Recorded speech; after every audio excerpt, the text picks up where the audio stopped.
Diberitahukanlah kepada Daud begini. Ketahuilah, orang Filistin berperang melawan kota Kehila dan menjarah tempat-tempat pengirikan. Lalu bertanyalah Daud kepada Tuhan, apakah aku akan pergi mengalahkan orang Filistin itu?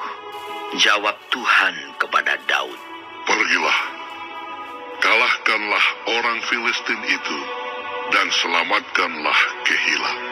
Tetapi orang-orang Daud berkata kepadanya, ingatlah, sedangkan di sini, di Yehuda, kita sudah dalam ketakutan.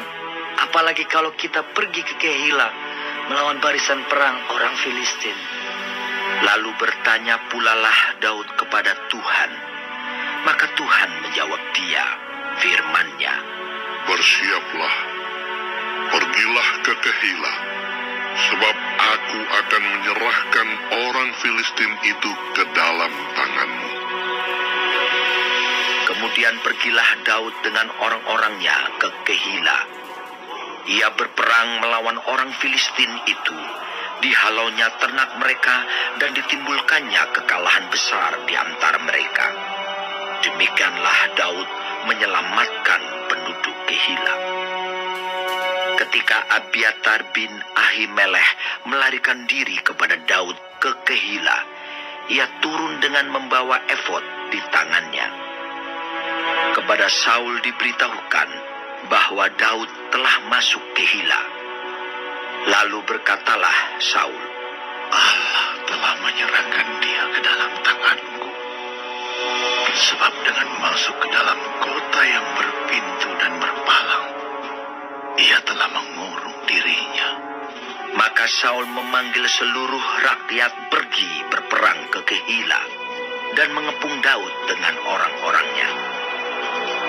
Ketika diketahui Daud bahwa Saul berniat jahat terhadap dia, berkatalah ia kepada Imam Abiatar, bawalah efod itu kemari. Berkatalah Daud, Tuhan, Allah Israel, hamba-Mu ini telah mendengar kabar pasti bahwa Saul berikhtiar untuk datang ke Kehila dan memusnahkan kota ini oleh karena aku. Akan diserahkan oleh warga-warga kota Kehila itukah aku ke dalam tangannya? Akan datangkah Saul seperti yang telah didengar oleh hamba-Mu ini? Tuhan, Allah Israel, beritahukanlah kiranya kepada hamba-Mu ini. jawab Tuhan, Ia akan datang. kemudian bertanyalah Daud, akan diserahkan oleh warga-warga kota Kehila itukah aku dengan orang-orangku ke dalam tangan Saul? firman Tuhan. Akan mereka serahkan. Lalu bersiaplah Daud dan orang-orangnya, kira-kira 600 orang banyaknya. Mereka keluar dari Kehila dan pergi kemana saja mereka dapat pergi. Apabila kepada Saul diberitahukan bahwa Daud telah meluputkan diri dari Kehila, maka tidak jadilah ia maju berperang. Maka Daud tinggal di padang gurun, di tempat-tempat perlindungan. Ia tinggal di pegunungan, di padang gurun Zif. Dan selama waktu itu Saul mencari dia, tetapi Allah tidak menyerahkan dia ke dalam tangannya. Daud takut karena Saul telah keluar dengan maksud mencabut nyawanya. Ketika Daud ada di padang gurun Zif di Koresa, maka bersiaplah Yonatan anak Saul, lalu pergi kepada Daud di Koresa. Ia menguatkan kepercayaan Daud kepada Allah dan berkata kepadanya, Janganlah takut, sebab tangan ayahku Saul tidak akan menangkap engkau. Engkau akan menjadi raja atas Israel, dan aku akan menjadi orang kedua di bawahmu. Juga ayahku Saul telah mengetahui yang demikian itu. Kemudian kedua orang itu mengikat perjanjian di hadapan Tuhan. Dan Daud tinggal di Koresa, tetapi Yonatan pulang ke rumahnya. Tetapi beberapa orang Zif pergi menghadap Saul di Gibea dan berkata, Daud menyembunyikan diri dekat kami di kubu-kubu gunung dekat Koresa, di Bukit Hakila, di sebelah selatan padang belantara. Oleh sebab itu, jika Tuanku Raja berkenan datang, silakanlah datang. Tanggungan kamilah untuk menyerahkan dia ke dalam tangan Raja.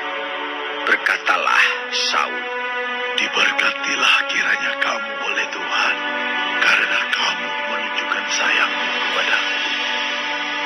Baiklah pergi, carilah kepastian lagi. Berusahalah mengetahui di mana ia berada dan siapa yang telah melihat dia di sana. Sebab telah dikatakan orang kepadaku bahwa ia sangat cerdik. Berusahalah mengetahui segala tempat persembunyiannya. Kemudian datanglah kembali kepadaku dengan kabar yang pasti, dan aku akan pergi bersama-sama dengan kamu. Sesungguhnya, jika ia ada di dalam negeri, maka aku akan meneliti dia di antara segala ribuan orang Yehuda. lalu berkemaslah mereka pergi ke Zif, mendahului Saul. Daud dan orang-orangnya ada di padang gurun Maon, di dataran di sebelah selatan padang belantara.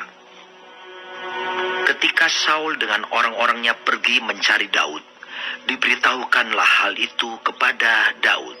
Lalu pergilah ia ke Gunung Batu dan tinggal di padang gurun Maon. Saul mendengar hal itu, lalu mengejar Daud di padang gurun Maon. Saul berjalan dari sisi gunung sebelah sini, dan Daud dengan orang-orangnya dari sisi gunung sebelah sana. Daud cepat-cepat mengelakkan Saul, tetapi Saul dengan orang-orangnya sudah hampir mengepung Daud serta orang-orangnya untuk menangkap mereka. Ketika seorang suruhan datang kepada Saul dengan pesan, Segeralah undur, sebab orang Filistin telah menyerbu negeri. maka berhentilah Saul mengejar Daud dan pergi menghadapi orang Filistin. Itulah sebabnya orang menyebut tempat itu